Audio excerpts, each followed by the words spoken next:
which is fire, and occasionally set the horses of the dark-skinned people afire. The dispute and battle between Indra and Krishna is well known. In the famous epic Mahabharata, Vedvyat has declared Krishna as the winner and Indra as the loser in this battle. The battle between the two, however, was not fought face to face. Krishna opposed worshipping Indra. So an angry Indra unleashed torrential rains that threatened to wash away Mathura. But Krishna uprooted the mountain, Govardhan, and held it aloft on his little finger, providing shelter to all the residents of Mathura. Thus Krishna protected his people from the ire of Indra, and ultimately the latter conceded defeat.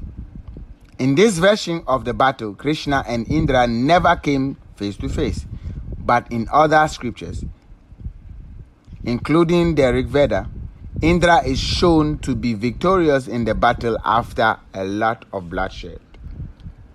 The 8th verse of Book 1, Hymn 130 says, Indra in battles helped his Aryan worshippers. To understand the hostility between Indra and Krishna, see the verses 13, 14, 15, and 17 of Book 8, Hymn 96. Verse 13, an Ashur called Krishna lived on the banks of river Anshumati.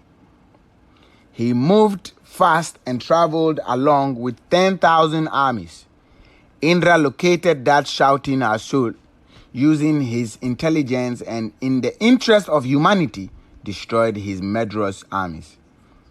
Verse 14, Indra said, I have seen the Krishna Ashur, who roams around the caves on the banks of river Anshumati. He is stationed in water like the shining sun. O Marut, the fulfiller of wishes, I want you for the battle. You kill him in battle. Verse 15. Fast-moving Krishna Ashur lived on the banks of river Anshumati. He was shining. Indra slew the bank, invading armies with the help of Vrihaspati.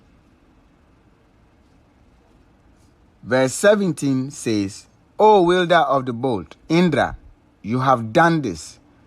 As a matchless warrior, you destroyed the power of Krishna using your bolt. With your weapons for the welfare of the people, you killed Krishna Ashur. By lowering your face, and you obtained cows from the enemy using your power. Hindu translation, Ved Vishwa Book, Delhi Press, New Delhi. Is it okay? The descendants of Krishna probably never noticed these verses of the Rig Veda. Otherwise, they would have become a subject matter of debate long ago. Some people may well argue that Krishna, the Vedic demon, may be different from the Yaduvansh Shiromani, the crown of the Yadu clan, Krishna. However, if we analyze the description closely, we will realize that there is no doubt that the two persons are the same. The Yadukul Shrestha, which is the eminent member of the Yadu clan, was dark complexioned.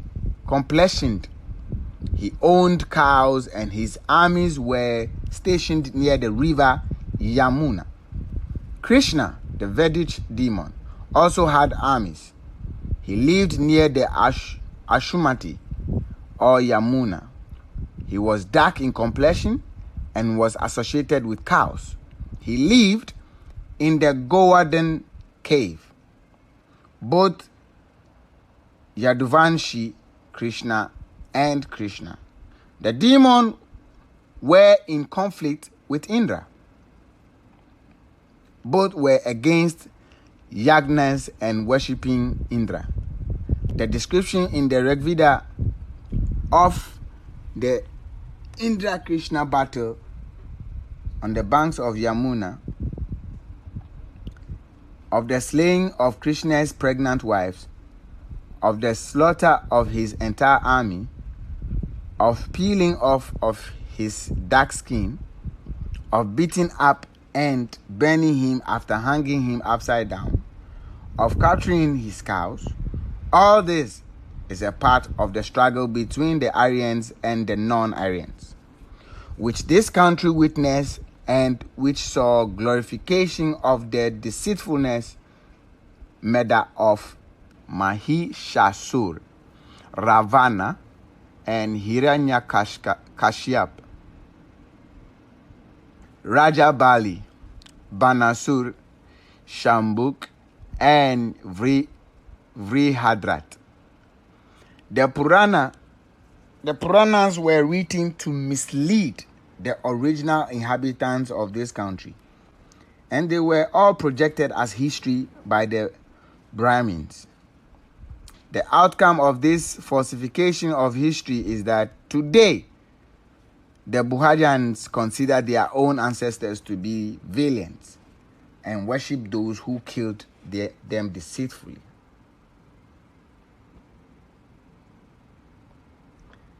There are many instances in the Aryan history of this country that show that Yaduvanshi Krishna was a non-Aryan. Puranas, Shrimati, etc. were written by the Aryans to strengthen their verdict on Brahmin religion. The Padma Puran refers to the marriage of Krishna's grandson Anirudh and Raja Bali's granddaughter Usha. Anirudh fell in love with Usha. Anirudh once went to the palace of Banasur to meet Usha. When Banasur came to know of it, Anirudh was captured, tied up, and flogged. This was followed by a fierce battle between Banasur and Anirudh's father. When Banasur came to know that his daughter, Usha, and Anirudh were in love, he ended the hostilities and got the two lovers married. Thus Krishna and Bali and Banasur and Pradyumna became relatives. The question that now arises is, if Krishna did not belong to the Ashur clan, if he was not an original inhabitant of the country, then how could an Ashur woman become the daughter-in-law of his family? Indra and Upendra. Arya was the common enemy of both Krishna and Raja Bali. While Krishna battled Indra, Bali fought against the Vamana avatar of Upendra, which is Vishnu. The story that has been concocted by the Aryans regarding Raja Bali was that he was both valiant and magnanimous. Magnanimous English. Aryan hero Vishnu was unable to defeat Raja Bali in battles. Therefore, he decided to kill him through deceit. Vishnu took the form of Vamana and sought as much land from Bali as he would cover in the 3 footsteps. The great and munificent king readily agreed. According to the Puranic story, Vamana, who was Vishnu in disguise, covered the entire earth in the first step, the sky in the second step, and Bali's body in the third. He made Bali his slave and killed him. Some scholars say Vamana covered Raja Bali's throne in 2 steps and told the king that as the throne was symbolic of the regal power, the kingdom had become his. His last step landed on Bali's body.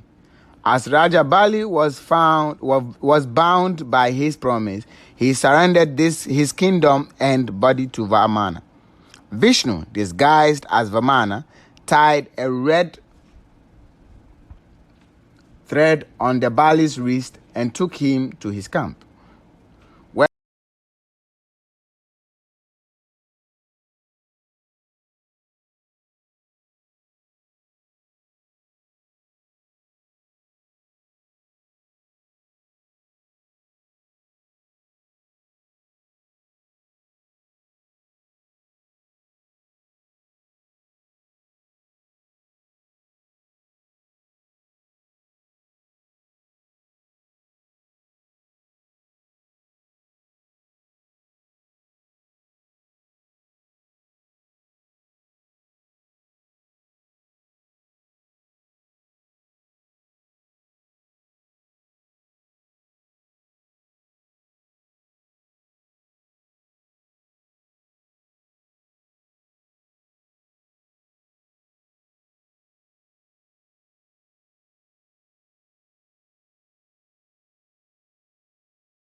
And our work here is done.